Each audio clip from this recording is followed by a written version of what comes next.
Okay. Oh, Mickey, I got your bad luck.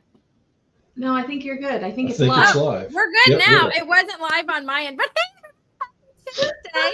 It's Happy Tuesday, everybody. Book launch day. We're here celebrating with Brigids Gate Press and their author that is releasing their book today. Colin is releasing The Country Road.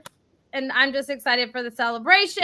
And it's thrown me off because on my end, it didn't say it was live and now it is. So now I'm all flustered. But you guys know me, Amy. I have been helping Brigids Gate Press do their marketing. Mickey helps with publicity. And so just a little bit about me. That's what I do. I generally come around for the parties. I am the party person.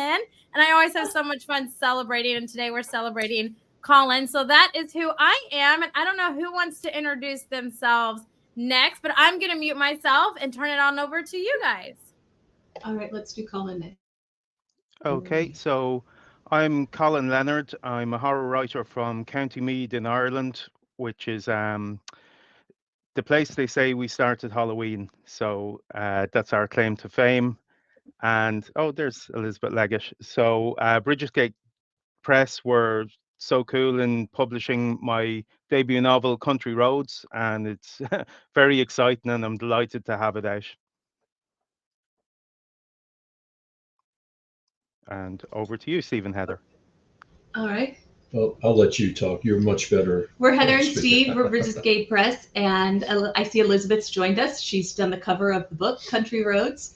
So she does a lot of our covers, and I think it's a beautiful one, this one. Yes. So we're kind of the boring guests on the show. We're the publishers. So, oh, Kat joined. Yeah. So we're a couple years old now. Yeah. What do you want to say? I think we've covered it. Yeah, we're kind of the boring people. We're the old boring fuddy-duddy. Yeah, we're the boring people. So, Steph, why don't you go next? Make sure you guys share what you've got coming up, what you've recently released. This is your chance to really plug yourselves. I'm Stephanie Ellis, and I'm currently in Wrexham in Wales, which is another corner of the United Kingdom. I think I'm north of L, possibly. I've got the Woodcutter folk horror novel coming out on the 1st of August with Brigids Gate Press. They very kindly rescued some of my other books in the past when a previous publisher died on me. So 5 Turns of the Wheel, Paused and Bottled, they put out, and also Reborn. I've got books out on submission, some short stories coming out. I've just got into the HWA Poetry Showcase for the 5th year running, so I was pleased about that. I write dark poetry, format books, do a bit of proofreading, all sorts. Oh, and I'm at Horror Tree. If anybody's got a book to plug, they just send me some details and I'll put it up there. And that's me. Next. All right, Eric, we'll turn it over to you. Hello, I'm Eric J. Gennard. I am an indie horror author. I'm based in Southern California, east of Los Angeles. I'm also an anthologist, and I run the very, very small press Dark Moon Books. Thrilled to see everyone on here and to support Colin and Stephen Heather's press and everyone else. Eric, you forgot to mention Marriage Saver is part of your intro. I think that's important.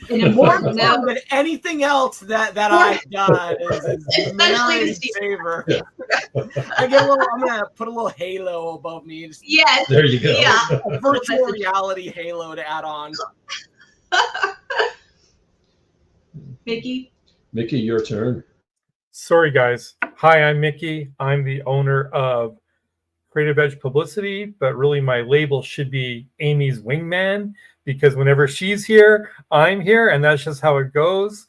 I am the sole publicist for Brigids Gate Press, and I represent about 100 authors worldwide, some New York Times bestsellers, USA Today bestsellers, had some indies and international media best-selling as well in all genres, and I, like everyone else, and just super, super happy and honored to be here for Colin's launch. So yeah, that's me in a nutshell. Thanks, Mickey. And Elle, up to you now. Yeah, so I'm Elle, and I'm an editor, done quite a few books for Brigids Gate at the moment, and I run Divination Hollow as well, which people might be familiar with, the review website. yeah, and I at the moment just released my first solo edited anthology, Sandsalt Blood, which was an amazing experience. Yeah, and you can find me at LTIP Editing or, like I said, divinationhollow.com. And I just want to plug Elle a little bit more. Every single author that we've worked with that she's done the edits for has always come back and said what a phenomenal job she has done and how thankful they were for the reader notes and the edits. And so if you're looking for an editor, I highly recommend Elle. The authors have really appreciated her. And I'm going to plug Steph for a little bit because Steph has done some editing for us as well as proofreading and formatting and full content editing, proofreading, and formatting. I don't know if she likes to advertise that as much, but but the authors we work with always have really nice things to say about her as well. Yeah. So, and like I was sharing with Eric before we got started, when Steve and I first started the press, we were doing our own formatting. And, you know, there's a lot, Steve and I work together in our day jobs as well. So we run 2 family companies and work closely together. And, you know, when you work with your spouse, there can be some volatile times in the work day. And so when we first started the press, we were doing our own formatting, and I don't even remember what book it was. It may have been Were Tales. It may have been the first one, or Gothic Tales. It was one of the first 2. Well, what had happened was Steph actually formatted Were Tales, as I remember, and then I tried to use that as a shell going on to the next one, and it didn't work out as well as I would have liked. Right. So we got to a point where it was pretty late at night for us, and because we're old. And I told Steve, I said, here are your 2 choices: call somebody you trust to help you format this book, or pack your bag and go to a hotel. Like, we're done. I can't be married anymore, and I can't do this anymore. Yeah. And so he reached out to Eric, and Eric's like, yeah, give me 5 minutes and I'll help you through it. And he's like, Heather, we got it. And I was like, that's fine. Come to bed when you're done. But so no hotel room that night. No hotel room that night. But it got a little rough here. That night. So that's why we call Eric the marriage saver. But usually how we start is I tell the story about my mom. So just real quickly, my mother read to us when we were growing up, my sister and I, and every night, no matter what, sometimes it was by flashlight, if we lost power, if she had strep throat, if she'd worked a double shift, it didn't matter. My sister and I would stay up late waiting for her to come home, and she would read until her throat was raw and she was falling asleep on the couch. We were horrible children. And she did it up through our teen years. And I think because of that, and she read us everything. My mother was the queen of the banned book and the queen of let your children read what they want to read. And so when we read books, when we read manuscripts, we have an agreement where all 3 of us have to green light it. And I green light it usually earlier on in the book than the other 2, because I green light it as soon as I hear my mother start telling the story in my head. And sometimes it happens right at the beginning of the book or at the end of the book, the middle of the book.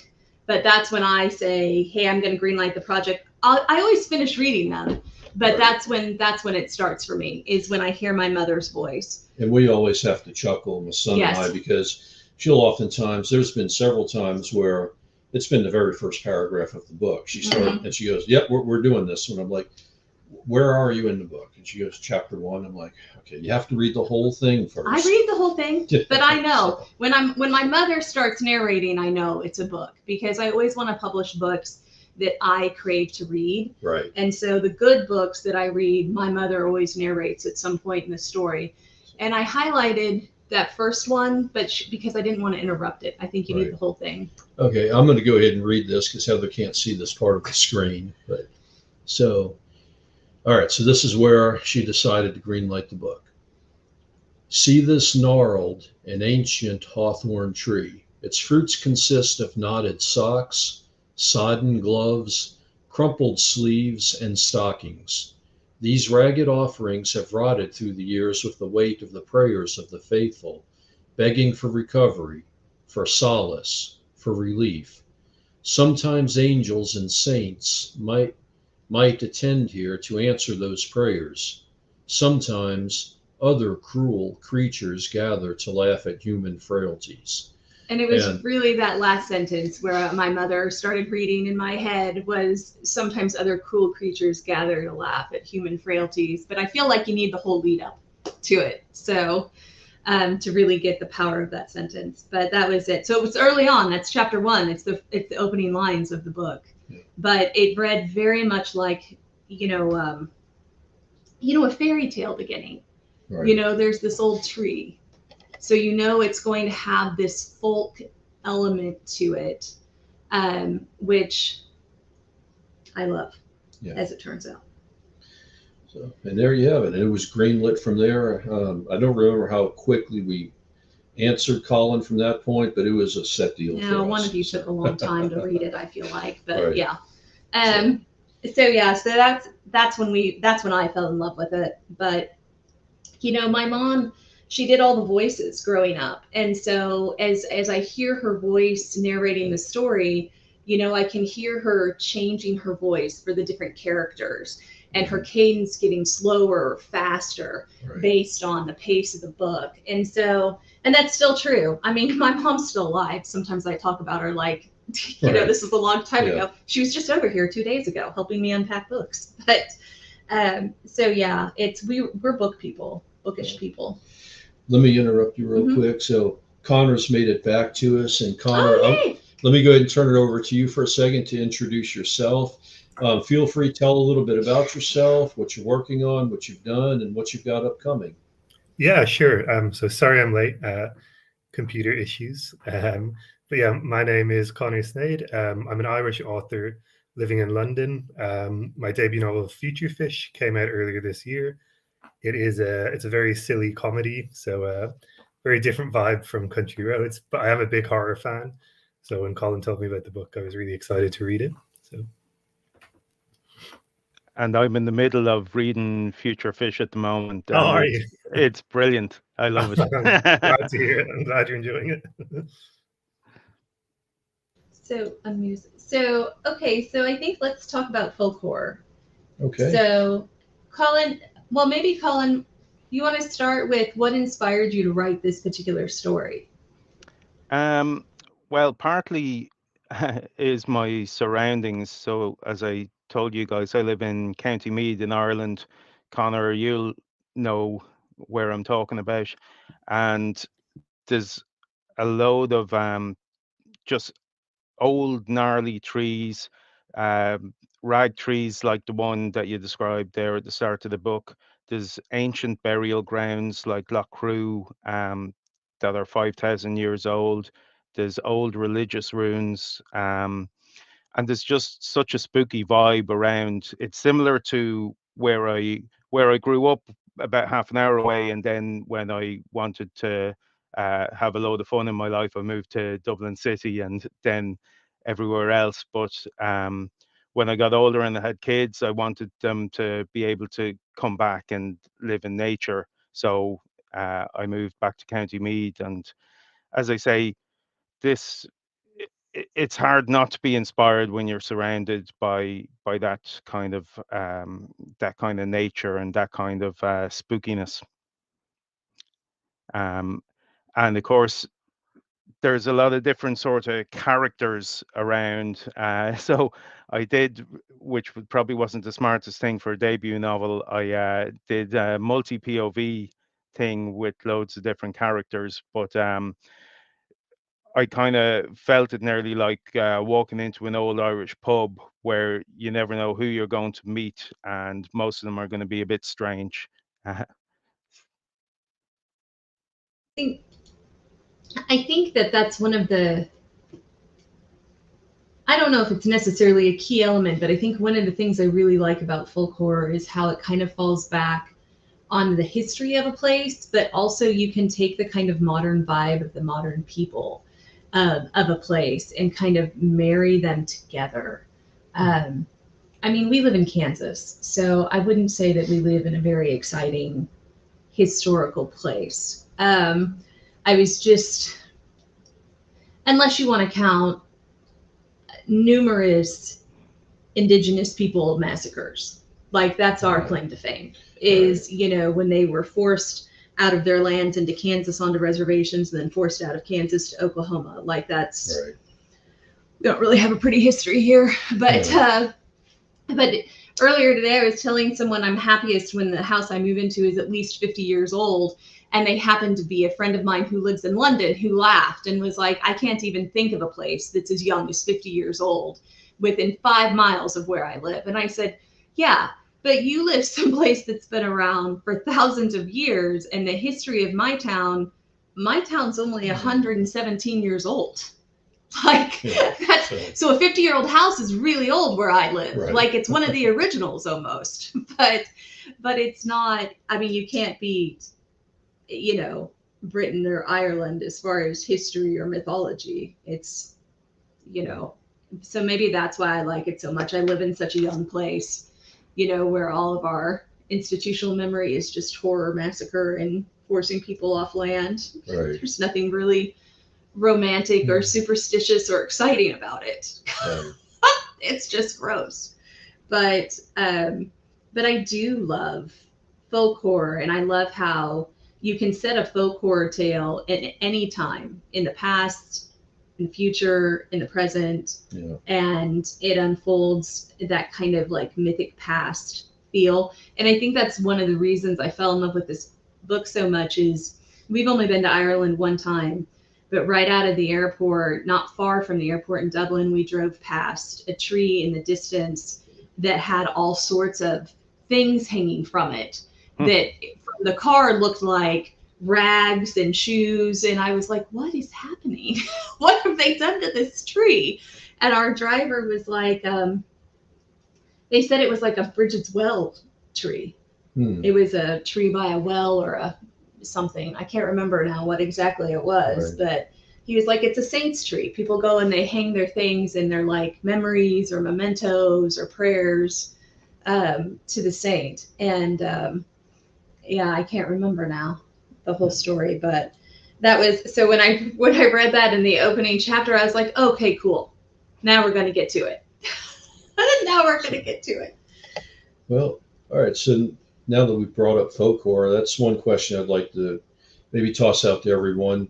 What everybody likes about folk horror in general, and then if you have any favorite stories or books that you'd like to mention that you really like in that genre. So we'll start from the top.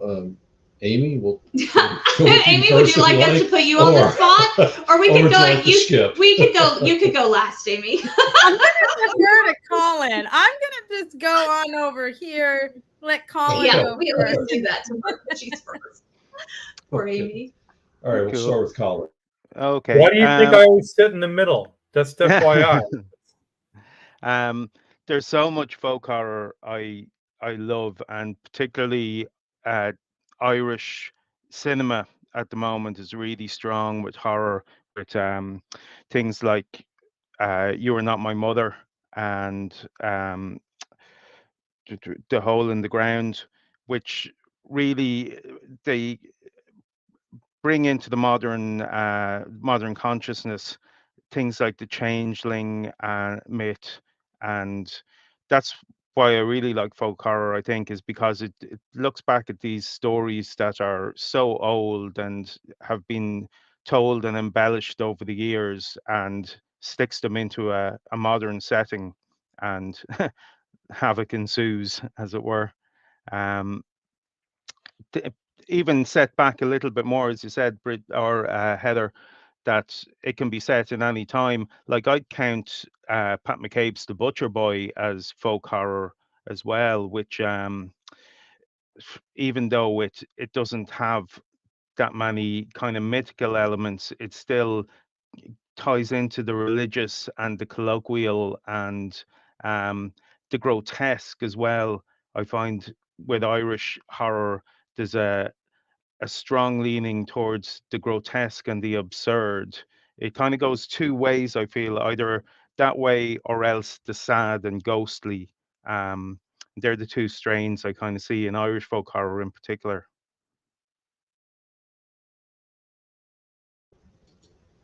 Okay. Heather, is there? Oh, yeah, we'll go with Yeah, go Steph Stephanie. next. Yeah, skip us. Okay. Before I go, I just want to, well, before I start waffling, I wanted to say that in Colin's book, those scenes in the pub, that just sort of reminds me of my childhood, because growing up in a pub and you got the farmers there and all the odd characters and they're just in their own sort of world. We sold cider. It was only cider, no Guinness then, I'm afraid. But that really brought it back. And the other week I was climbing a mountain, a small mountain with my husband, and we did find a little tree and it's got ribbons and ties and all sorts of things up there. We don't know why. I think there were little prayers, so we think it's Wiccan. But those sort of elements that you had in your book still exist around today, which is really good. And that's what I like about folk horror. You see the past in the present, but it's slightly distorted. And I like communities they're supposed to be modern communities, but they're that little bit cut off, they're that little bit isolated, and so they look normal until you start getting into their way of life, and they sort of subvert this pastoral idyll that everybody imagines the countryside to be. Everyone says, oh, it's all pretty and they all want to retire there. Well, you don't, not really, not not when you know what really goes on. And I like rituals. I've got a soft spot for rituals. So I will shout out The Wicker Man because it's its anniversary this year. And I think that is the best folk horror film ever. And that's the 1973 version, not the Nicolas Cage. And I'm not going to watch that one.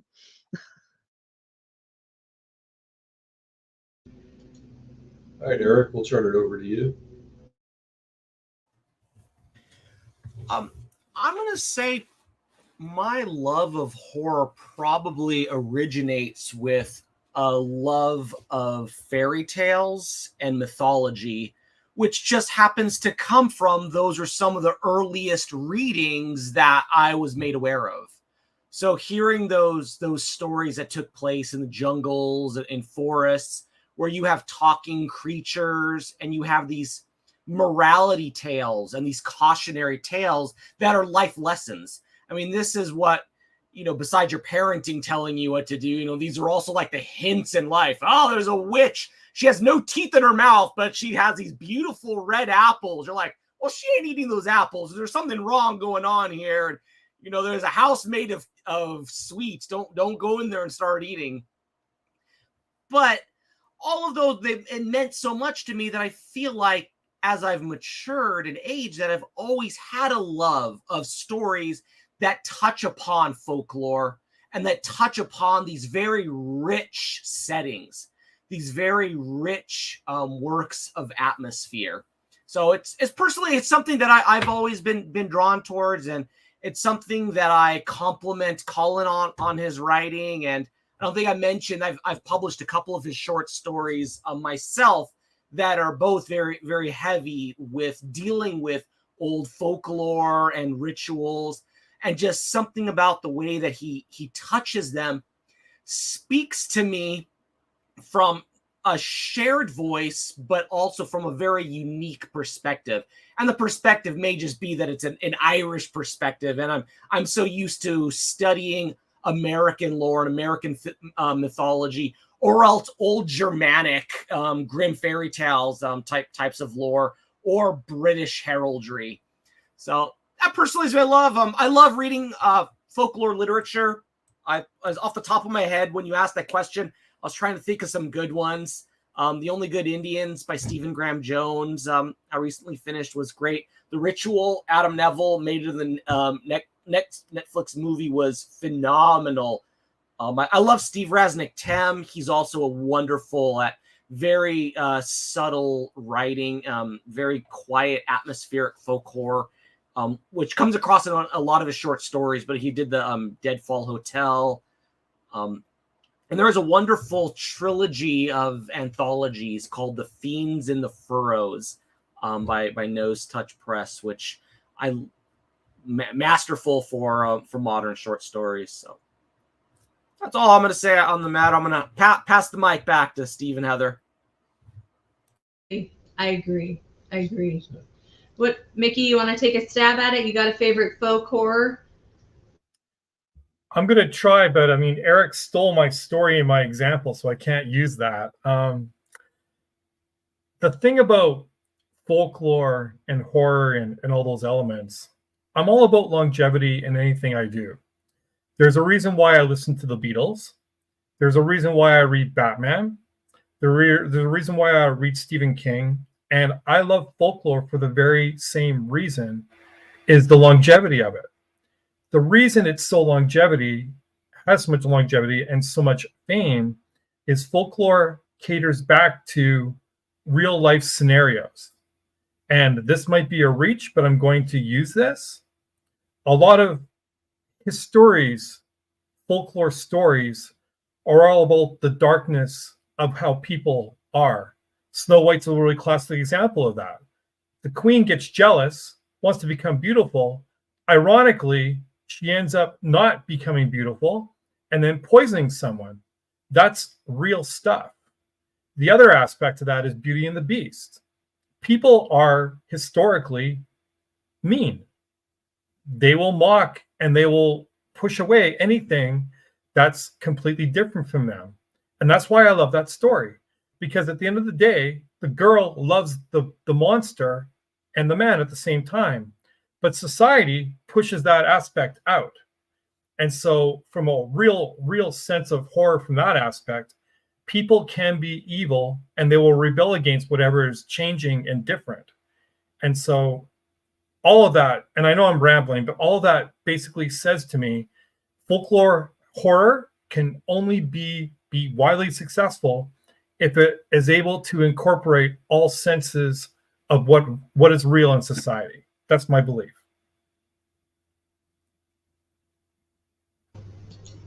All right, Elle, hit us. Yeah, so I think I don't have like a favorite folk horror book, but I know I can't even name the short stories I've read that are folk horror in some way. And it's just something, like Steph said, it's the ritual of it. Like Colin said, it's a lot like when it can tie you into that area as well. So I'm down in Cardiff in South Wales, but 5 minutes down the road there's a huge park that you walk through and you're in the Welsh countryside. It's that kind of combination of like, because I'm in a city, but it's right on the border of city and country, and just even when you walk through the trees and like there's a road down the street, a road through the path, but you're just isolated completely, even if you're right in the middle of a city centre. But yeah, I just think folk horror just manages to take all that, like you said, the fairy tales as well, where that's the original horror that you hear as a kid. And even stuff like Blair Witch, I think the thing about that always freaked me out was the dolls in the middle.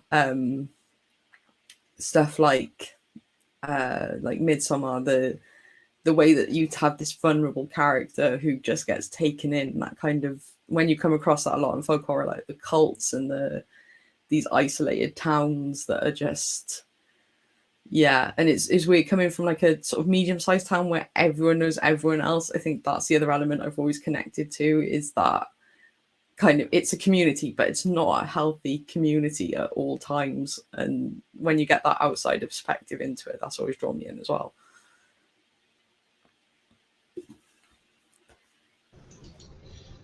Thank you, Elle. Connor, we'll go ahead and turn it over to you. Yeah, so kind of like other people have mentioned, I think what I always loved about folk horror was the timelessness, but also the way it always is sort of engaging with time. There's always that sense of the past kind of catching up with the present, catching up with modernity, catching up with civilization. And I think it was Mickey mentioned how often in folk horror, sometimes of course, yeah, it's like a supernatural evil, but often it's kind of like your fellow people, and it's kind of the darkness within them, like Midsummer, as someone mentioned, or The Wicker Man, or like The Lottery by Shirley Jackson. Just that sense that those people, there's something darker inside them, and maybe something darker inside you too. And yeah, the time is really interesting, because I think even if you read folk horror from 200 years ago, they were having their own version of those anxieties, like the past versus modernity. And you could probably keep going back further and further in like an endless chain. So I think one of the things about folk horror for me is Well, I think there's two things.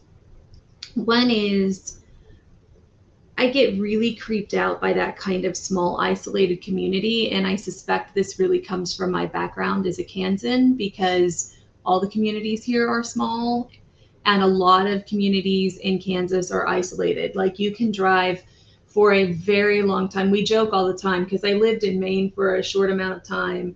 And the thing about Maine is you can be in Boston in a couple hours. Like, you skirt through like 5 states and it's no big deal. It takes 10 and a half hours to get from state line to state line, east to west in Kansas. And so when people are like, oh no, I don't want to go, it's going to take me 2.5 hours to get there, Steve and I are like, oh yeah, we'll see you in 2.5 hours. That's nothing. That's not even a real drive, you know, if you live in Kansas. Yeah. So but you can drive for miles through cattle country, wheat country, or corn country, and there is no one. And then there'll be like one isolated farmhouse and 4 small bunkhouses, and then nothing again for 100 miles. And then you pull into a town that doesn't even sell unleaded gasoline. Like, all they have is diesel for the tractors, and people drive 45 minutes to get gasoline for their cars because they never drive their cars very often. They just take their tractor from farm to farm to help each other.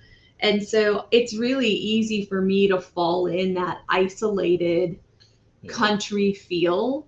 So I fall hard for folk horror, I think, for those reasons. And adding to what you were saying, there have been towns we've stopped in just to fuel up our cars where you get the vibe right off the bat. They really don't want you here. They don't really want to talk to you. Get your gas, move along, stranger, get on out. My favorite are the towns you stop in where like the whole town lines up to see, like, word spreads really fast. There are strangers at the little supermarket, and like all of a sudden half the town is in the supermarket parking lot. And you're like, oh man, I'm from here. I mean, come on, we're guys. From the same state. People. Right. I'm a Kansan. Wait, can I ask a question on that? Are you saying they're lining up because they're suspicious, or they're lining up because they're curious? I think curious. I mean, Steve thinks suspicious, but being a Kansan, it's curiosity, because nobody stops in this town on purpose. Yeah. So you're like, man, what brought you here? Like, how did you get here, and where are you going? Well, you know, and are you okay? And along with that is the fear that's the fear on my part that, you know, maybe it hasn't rained for a while and they're looking for the sacrifice to bring the rains back. And it's like, so yeah, we're just going to keep on going. He's from New Orleans. He's got all sorts of superstitions about curious people that we don't have here in the Midwest. But yeah, the first time it happened to us, we hadn't been married very long, and he looked right at me and he goes, what in the hell is happening? Yeah. And I'm like, honey, you've driven a car with different county plates. We're in the middle of nowhere. No one comes here on purpose. Right. You know, like, we just came here because I really needed some water and we drank it all in the car. Yeah. But there's not even a real gas station. There's just a little mom and pop quickie stop. And, right. You know, but it does. And I just nod my head. It's like, get back in the car, we're leaving. Right. He's like, we can't stop here. And I was like, I'm just going to run in. They won't sacrifice a Kansan. You stay in the car.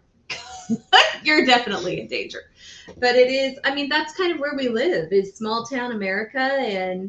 But I will tell you, if you rolled into town with a flat tire, half the town would show up to fix it. You know, and somebody would bring you sandwiches. I mean, Kansas is different from a lot of places, but it's still, you know, this is the state where, like, when our power went out, neighbors were going door to door, making sure people had something to eat, making sure they had water, you know, that everybody was okay. And they were out helping clean up limbs out of the yard and pulling trees out of streets. Like, that's just. And I had the tendency, you know, somebody we don't know brings us sandwiches. I'm like, okay, throw it in the back. I have no idea what they've put in here. And I'm, you know. He takes full core very seriously. We'll throw it away in the next town. We'll right. He's like, don't eat food from strangers, Heather. And I'm like, baby, you'll starve here. Yeah.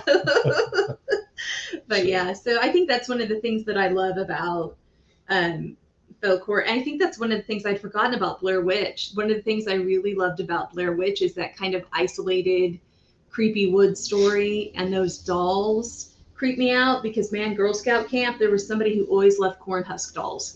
all over Girl Scout camp all the time. And it was like a horror story waiting to be born. So, but yeah, I forgot about those dolls. Yeah. So, okay. So I think one of the things that I think is attractive is, oh, hi, Cindy, is place, right? Like building the place, building the atmosphere, and kind of building the characters that belong in that place. Because I got to tell you, Colin, you've got some characters that are not exactly lovable or likable in Country Roads. And I think because of that, I didn't think. I think Elle might have said when she was given feedback. Don't think any of them. Maybe one of them is a little bit likable. marginally likable. But it's one of the things I love about this story, because if you've ever been to, some small towns are what I call mean small towns. And some small towns are like, oh, hey, do you need shoes? Do you need gas? What can I get you? And, Minnesota is like that. Everywhere we've ever been in Minnesota, they're the nicest people in the world. Yeah. But in Kansas, you can get some mean town, like, what are you doing here? Where have you come from? Why are you here? When are you leaving? And Right. So I liked the fact that there weren't a lot of great characteristics about the characters, because I think you can have, and I think it's a good character. It adds to the atmosphere of the story, right? Sometimes I think it's hard to write unlikable characters, and I think you did a good job doing it. But what made you want to make them unlikable? Or did that just happen? Most of my friends are unlikable characters, and I'm a pretty unlikable character myself most of the time. But Are you going to be okay? That'd be fun. I got it down. I thought that was coming up. Okay. Pretty unlikable character. Or continue. Sorry. Yeah, there was a bit of that, and I think with horror as well. Sometimes it's good to make the horror of humanity, or of, as you said, the meanness kind of gives an oppressive. If a lot of the characters are mean, it does give an oppressive sense as well, which will build things and give you that feeling of being trapped. If you're unsure about turning to your neighbor to save you from the supernatural creature that's attacking you, then you're in a pretty bad place.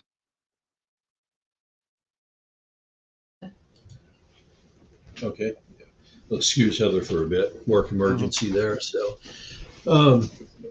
okay. So as I'm looking over at some of the comments from some of our viewers, I see one from Elizabeth Leggett here where she mentions some of the linking threads between different cultures and people: the big bad wolves, revenging ghosts, wise women with terrifying secrets.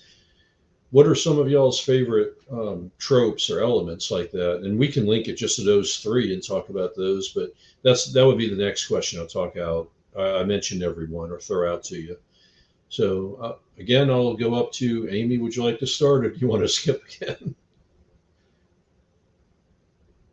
Hold on. I'll skip for a moment just because my daughter's right here. So I'll skip for a moment. On to you, Colin. So yeah, tropes. The wolf stuff is pretty common, as Eric mentioned. Stephen Graham Jones earlier, who has played with that in Mongrels, and also one of the guests who couldn't make it tonight, unfortunately, Saoirse Ní Círeann, wrote my favorite horror novel last year, which was Wax and Wane, and it's a novella, but it's really takes the werewolf trope and brings it to very pertinent places for today's society. So that would be one. There's so many different creatures from Ireland that some are kind of unique. The banshee, I don't see getting enough love. So that's one trope that I would like to see more of.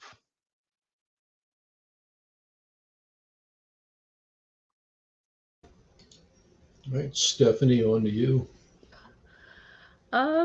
I would say the tropes I like are those that involve cults, because I like the way that there's a control of a society and how that distorts what you think is going to happen. I'm not so much one for werewolves and vampires and all those, although I have written stories with them in. I'd like something that isn't quite there. It's something sort of liminal space, something that might be there, and you use your mind to try and work out exactly what's going on.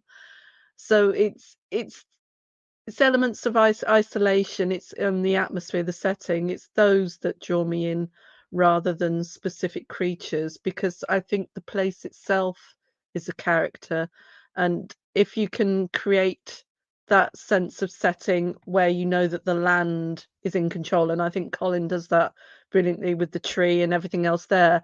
As soon as we were in the rural area and you described the surrounding countryside, and you had this tree, and whether it's day or night, whatever, you knew something wasn't quite right. And I think where the setting, where the landscape very much controls what's going on, that is always my favorite.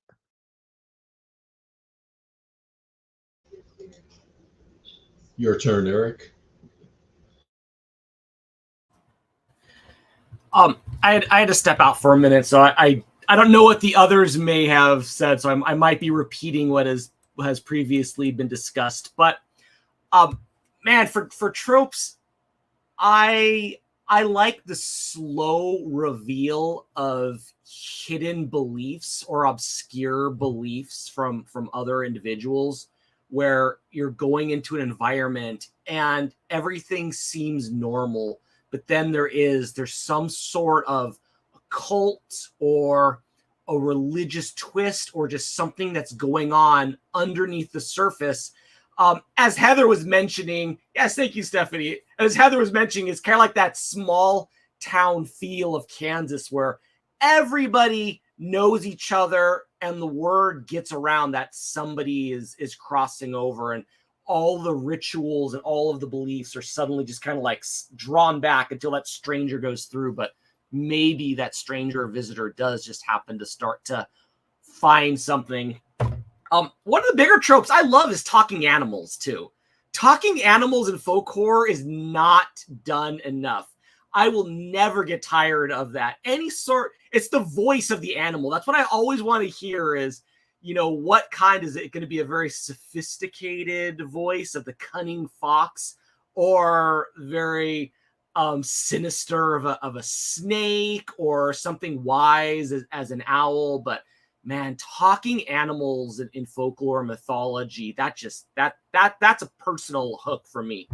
So magic, mythology, everything that ties in and gives personification or living traits to the forest, to the trees, to the plants, to the earth, to the animals, to the spirits.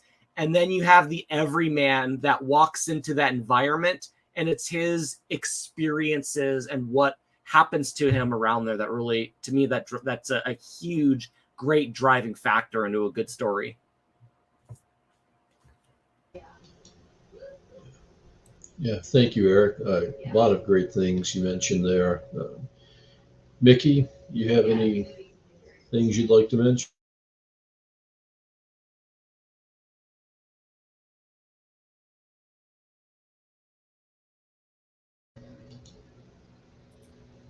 You're muted. I like the talking animals, though. I didn't even think that. I was sitting here going through like tropes in my head, right? And then I like looked up the definition because I was like, maybe this is one, but I'm not 100% sure because I'm the only one on here that's not a writer. Okay. All the old like illuminated like Gothic texts from like the 1400s and 1500s that have these religious motifs, they always have animals with speech bubbles coming out of them, like the rabbits and hares and horses, and they always have their own view of what is occurring or their own different advice, which depending is it benevolent advice or is it sinister demonic advice. But I've always loved those pictures, and then to actually see that in films or read about that in the movies, it's just I love it. That's one I haven't heard, so I love it. I love it. Yeah, Eric, I want to thank you because I got to go rewatch Watership Down just because of the talk Oh yeah. yes. those aspects. So just want to say thanks for that. Of bunny horror. For me, I'm much like Stephanie in the fact of the surroundings piece. Couple of my favorite writers would be Poe, who was a master of creating the suspense outlook, and then I love The Haunting of Hill House by Shirley Jackson as well, just because of all the elements around that book and that house and how people are being affected by their surroundings around that. And I think that creates more buzz and more suspense, but it also drives the whole good versus evil aspect in different ways that people normally wouldn't experience if they were to say fight Dracula. So that's my thoughts on that. And Elle, you're up. Yeah, it was when you were talking about the different ones, the talking animals, like I think the witch is Black Phillip, just that's what pops into my head. But yeah, I love a good haunting if it's a house or when someone does something different, like with a different location, there's not a haunted house. I love stuff like that. I no pun intended, I'm a sucker for a good vampire, but it's got to be done in a way that's maybe a little bit different by this point. It's probably because I loved Buffy as a kid because it was one of the only things me and my brothers could actually watch together. And then a friend at Guides of all places told me to read Anne Rice. And I was like 12, so I did and just loved it. But yeah, I think anything that I love something that takes horror tropes and twists them a little bit and does something different. And then anything that's basically a misunderstood, wronged woman at its core. Like when I edited A Woman Built by Man, it was amazing the amount of different kind of takes on that theme there were. But a lot of my favorite ones were about these kind of, not like revenge as such, but a perception that's changed and playing with like tropes of like femininity and stuff like that as well, like witches and all that. And that's something I always love in horror as well.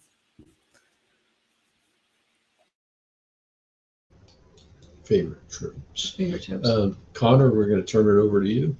Yeah, I agree with Colin that Banshees haven't been getting enough love. I saw the Banshees of Inisherin last year, which was a great film, but I was disappointed there were no actual banshees in it, just one or two creepy old ladies.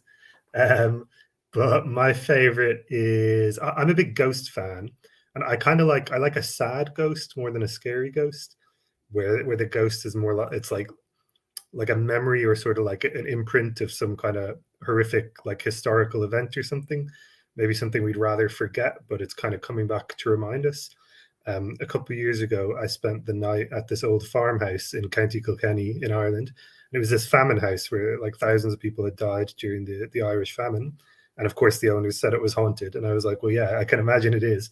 And the idea of that kind of ghost I found a lot more kind of creepy than your average sort of just evil killer ghost who just wants to kill you. The idea of that sort of historical weight behind it, I think, can make ghosts very powerful. Connor, there's an Irish, I'm going to call it a ghost story by a poet called Conor O'Callaghan called Nothing on Earth, which basically infuses ghost estates with that kind of ghostly feeling. The rest of you won't remember we have had a lot of ghost estates in Ireland after the crash, where there was half-built houses and people living in a few houses, but everyone else disappeared from the others or never went into them. So that I think is, as you said, that kind of sad, lonely ghost kind of feeling is really good in that one. Yeah, sounds great. I'll check it out. And I think a ghost estate is such a great setting to explore that.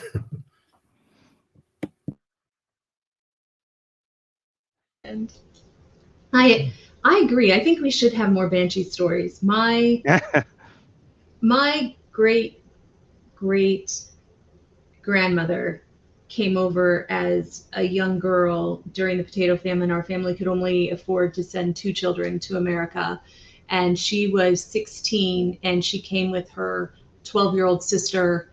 And then a year after they had been here, they sent enough money back and they sent over the baby, the 4-year-old. And everybody else died in her family. And so, but she died like 5 days after I was born.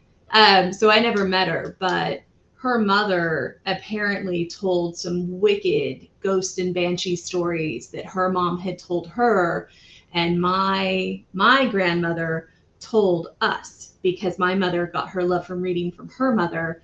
And my grandmother, we spent summers with her, and she read at afternoon, after lunchtime. She would read to us out loud or tell us stories, and before bed.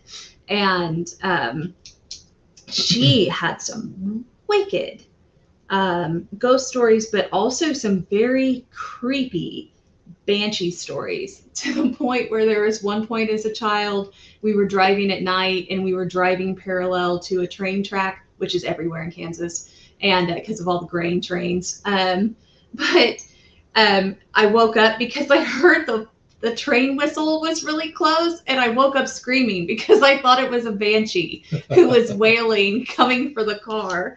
So I was a delight as a child, between the Stephen King books and the cornfields and the banshee stories. But I haven't really thought about the banshee in a long time, but I do love a good banshee story. Yeah. I'm a sucker for them. I agree. I think that's a trope I would love to see more of too. So any writers that are out there watching us, listen closely. Yeah, and the ones that are here today, Yeah. Write some more banshee stories. Right. Send them in. You've got 2 suckers sitting waiting. But yeah, so that was what we were talking about, favorite tropes. Yeah. Mine's always the witch. I love a good witch story. I love a good witch story. Mm-hmm. Yeah, and the creepier and more unlikable the witch is, the better. So give me a good bog witch or a swamp witch, or we call them prairie witch out here, or Appalachia witch. Appalachia witches are my favorite. I had on my other side of my family, I had a grandmother who spent her childhood in Appalachia in the Ozark Mountains. And I got to tell you, they don't make superstition anywhere in the world, I don't think, like they do in Appalachia. It's to the point where if there's a toad on our porch, I won't leave the house. Truth. Yeah, my great grandmother's like, if there's a toad on your front porch, it means death to the family. Don't cross the threshold until the toad's gone, or you'll pick up the death curse. And I got to tell you, to this day, and I'm 50, I learned that when I was 5 years old. And to this day, if I go outside and there's a toad on the front porch, I shut and lock the door, make sure the bells are on the front door, and I'm like, that's it, we're in for the day, nobody leave. Yeah. So, yeah. So, yeah.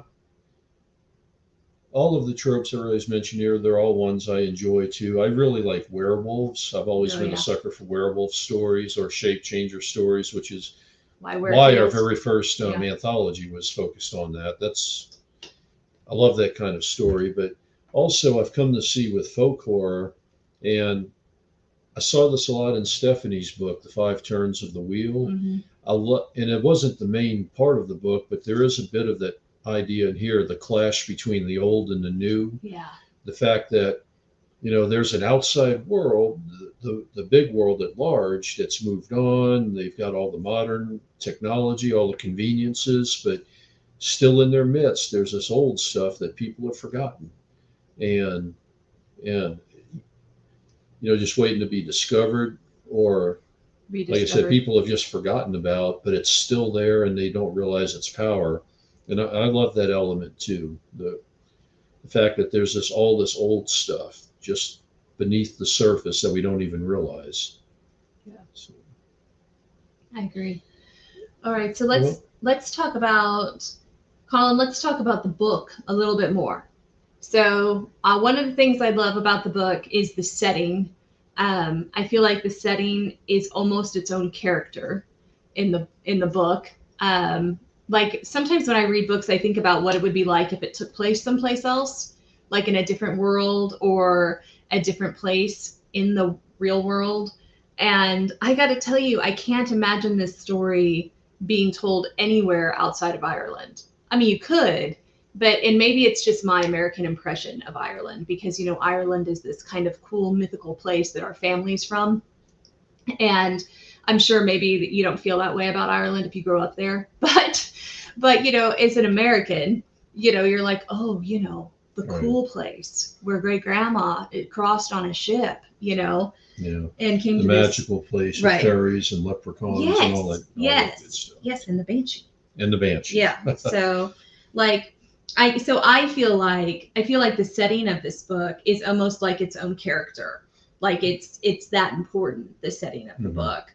And so, is that what made you choose the setting of the book? Was because it's such a strong character, you know, the place? Pretty much, yeah. Like I think it's only when you leave and travel that you appreciate where you're from, as long as where you're from is a decent enough place. So, as I say, I'm a big fan of Ireland. I really appreciate all the ancient stuff and all the countryside around me. I've lived in cities here as well, and or the city, and it's sort of a different vibe for a different part of your life. But yeah, as I said, the inspiration for the book, I couldn't really have said it anywhere else, and it was uh, when I was commuting those roads, and I was doing very unusual times when this book came to me. So I could have been driving up and down similar roads at 4 in the morning on one side of things and one at night on the other, and you're just looking at what might hop out from the ditches, what might be around the next turn, or if it's early in the morning uh, with the day just breaking, I was imagining coming across the aftermath of terrible things. Now, that's obviously uh, the workings of an overactive imagination, but that's what inspired it. Those kind of travels along those roads and letting my mind drift into the worst possible outcomes. That's kind of serial killer stuff. Okay, so do you have a part of the book that you've chosen to read for us today?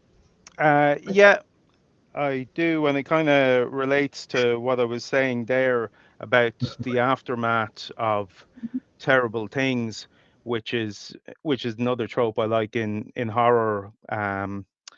And we would get a good few boy racers out our way. Uh, so sometimes in the middle of the night, you'll hear screeching of tires and that kind of thing. And the next morning, you'll come out and see tire marks on the ground. So that was one of the things that started me thinking. And I'm going to read just a little bit, which has our main character. Um, oops, sorry. Luke has just moved there and they've had a disturbed night, let's say, and he's going out to the shop the next day.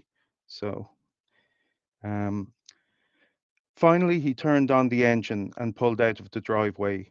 When he got to the junction at the end of his road, he stopped, looked left and right for traffic, then rubbed his tired eyes hard, like a cartoon character, disbelieving what he was seeing.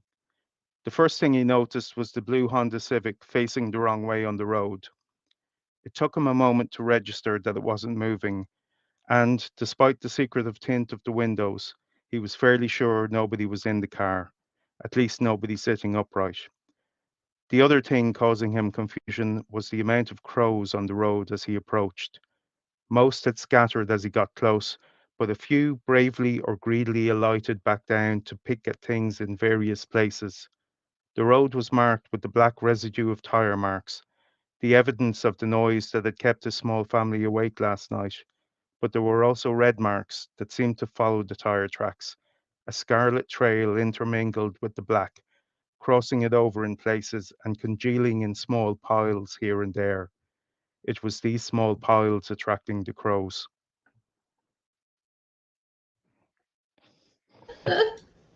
Very nice. It's vivid. Very nice. It's Yes. vivid. It's vivid. Yeah. Especially if you live in a place where you've got crows circling the bed. It's easy to picture, Hmm. like at our old house. Oh yeah. Yeah. It's easy to picture. All right. Well, Well, I think that's it. We've hit our hour mark, right? Yeah. We don't want to keep people past bedtime. I know it's evening time in the United Kingdom. And Where? yeah. Oh, that's right. Yes, Ireland and the United Kingdom. right. Yes. Right. Sorry. Ireland and Wales. Yeah. But so and we still have the rest of our workday ahead of us. Oh, And yeah. Eric even more. Yeah. Yeah. So like Eric's just at lunch, I think. Yeah. So all right. Well, that's it. So Country Roads releases tomorrow. Yep. Yeah. And I'm sure Amazon's going to have the paper book out. It may be out right now. I didn't check before we got on. It's always hard to say when Amazon's going to release the paperback. Sometimes it's on time. Sometimes it's a little early. Sometimes it's a little late. So we'll find out. But the ebook definitely goes live tomorrow. Yep. And I think of course I'm biased. It's true, but I highly recommend it. If you're looking Absolutely. for a creepy what's out in the dark story with unlikable characters, this is it. Especially if you like a story where setting feels like a character. Yes. This is a book that you would enjoy, I think. So, well, congratulations, Colin. Oh, good. The Siamese has shown up. You missed the whole meeting. But usually Well, he's here way before now. let me add thank you to everyone who's been on here today. Yay! Stephanie, Eric, Connor, Elle, Yeah. of course, Colin, Mickey, and Amy. Yeah. So thank you all of you. Congratulations, Colin. Thank you so much. You're great, all of you. Thanks a million for coming. Yeah. All right, guys. Have a good night. Bye, everybody.